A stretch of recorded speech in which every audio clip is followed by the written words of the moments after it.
Hey guys, this is Comic Uno, and today I'm doing a review for Web Warriors Issue 1.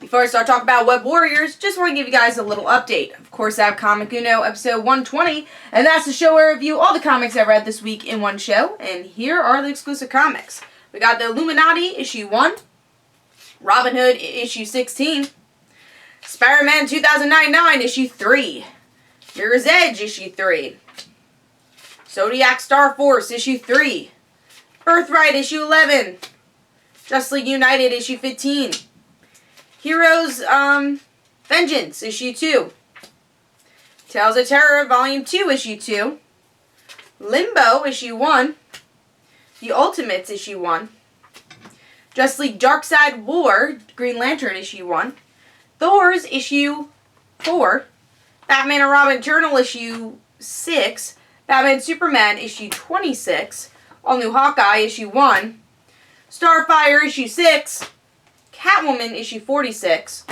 Slash and Burn Issue 1, and The Darkseid War Shazam Issue 1. So if you want to go check out all those reviews, go to Comic Uno episode 120, which is annotated. Let's start talking about Web Warriors Issue 1, though. So this is a book, obviously, I was very excited about. I'm a huge Mayday Parker fan. If you don't know, she's my favorite superhero of all time, and you could probably see her on this wall somewhere. So I'm a big Mayday Parker fan, and, you know, they've been utilizing her since Spider-Verse. I don't really agree with everything they did with the character, but I'm glad that she is being utilized and that she's being shown in the Marvel Universe. So in Spider Island, she had a backup story that was about 5 pages with the creative team, the original creative team of her story, and now she's in Web Warriors and she's kind of part of the team. Marvel hasn't really highlighted that she's part of the team, but she is part of the team if you read this issue. So I was very excited to read an issue overall to see exactly what May's part would be in the story. And also it's kind of cool just to see all these spider people together. And I would say this is more of a continuation of the Secret Wars Spider-Verse series also, which you get to see a team of spiders hanging out and dealing with some stuff. I don't want to spoil it for you guys if you haven't read it. But yes, it's kind of a continuation of that. And if you like that tone of that book, you might want to pick this up. But let's start talking about the cover. Love the cover. It kind of looks like Alex Ross's art. It might be, actually. Let's see if they have any information on the person who did the cover. But it looks like it's Alex Ross. Let's see. Actually isn't, but whoever did do the art's very similar to his artwork. I really like the painting style. Just love the cover. Let's start talking about the artwork inside, though.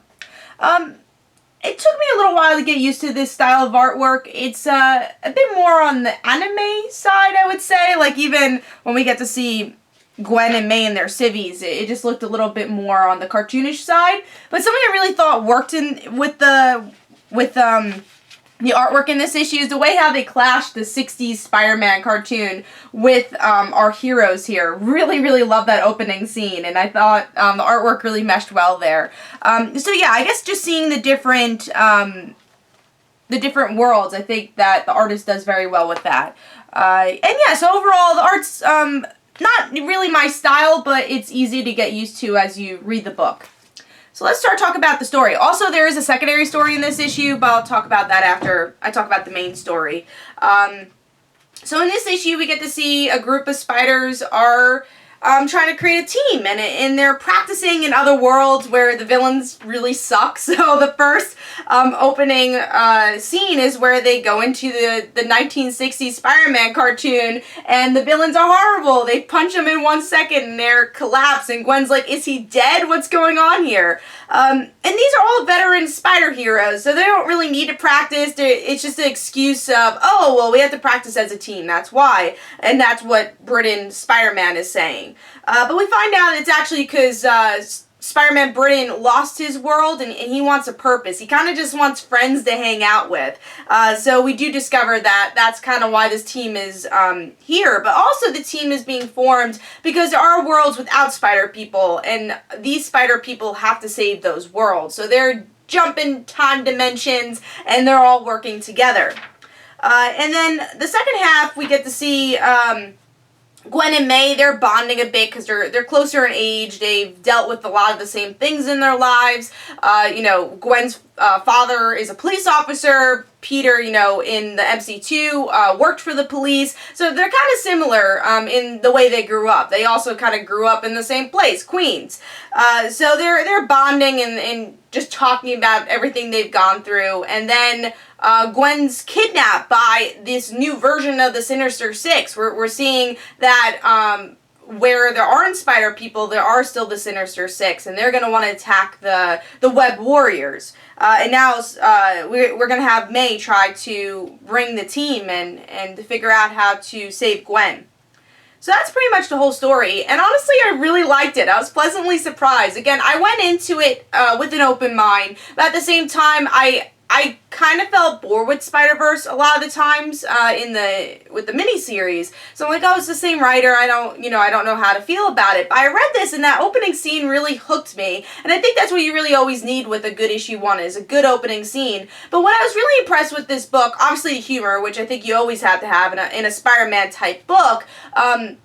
But also the chemistry. Like, I think the writer, Costa, he gets all the voices correctly. And obviously important to me is to have May's voice correctly done, which I don't think every writer can handle May's voice. And I've seen her, you know, written in a way that I personally didn't like, and now here I'm seeing her really be May again. Now I do think Spider Island has to do with that because she had to deal with her grief, so that's why her voice was different in the Spider-Verse main series, but I really heard May here, and I'm glad about that. And then some teen books, they always have the problem of everyone really kind of having the same voice and just being yes men. It's like, yes, let's do that, let's go, or no, I disagree. Here, everyone has a distinct personality, and that's something that really was highlighted in this book, and I really enjoyed from this book, and I'm excited to read more of, to see how this team grows and has really cool chemistry. So, like that a lot.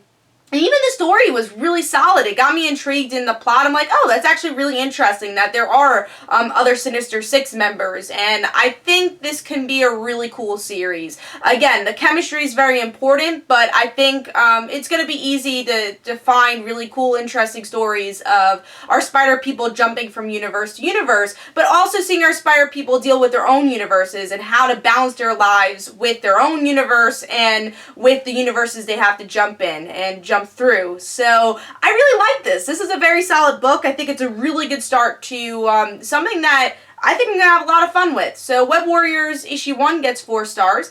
Before I close out, I do want to talk about the secondary story. So if you liked the steampunk Spider-Woman story from Spider-Verse, we also get to see that, a little backup story, and it was fun. I like the character. I don't love steampunk, so it's not like I'm in love with the character, but I thought it was cute. We're getting to see this lady spider fight Black Cat and find her world not having a lot of crime, and then she does find crime, so I think it's a cool backup story, and the artwork's really well done. So we'll see where that goes. So I'm happy to see that as a secondary story. And I think it makes sense because I know she became very popular, kind of like Spider-Gwen. Not to the extent of Spider-Gwen, but kind of like Spider-Gwen. She became popular after the Spider-Verse series and after the event.